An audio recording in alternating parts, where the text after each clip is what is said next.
can sənə qurban düşmüşəm. Toprağa atdan yetişim, dadimə bir an düşür ələ qardaş qanlı başım. Ya Hüseyin can sənə qurban düşmüşəm. Toprağa atdan yetişim, dadimə bir an düşür ələ qardaş qanlı başım.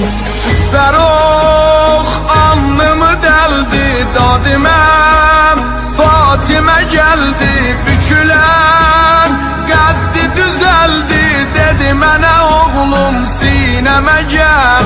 Çoxdu cismimdə cərahət yaralar, etmir əziyyət məni su etdi xəcalət. Südəm ərəlidən mən utanıram,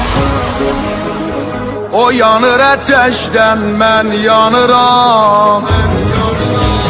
Sənə gözlərim qurban,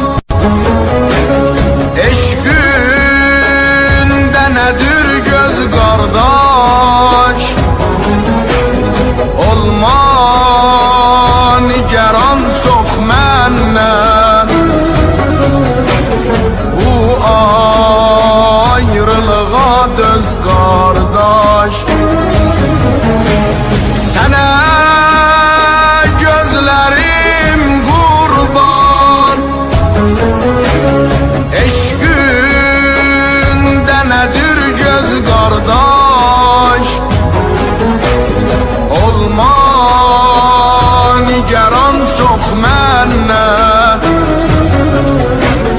bu ayrılığa döz qardaş.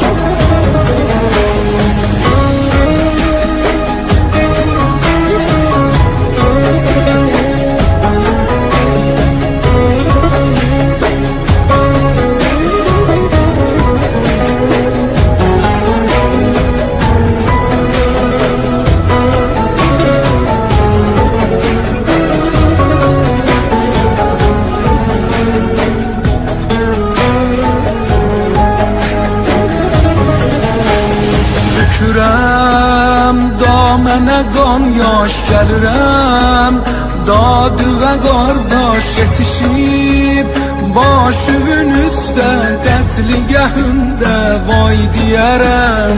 Tökürəm damənə qan yaş gəlirəm, dadı və qardaş yetişib başımın üstə qətligahında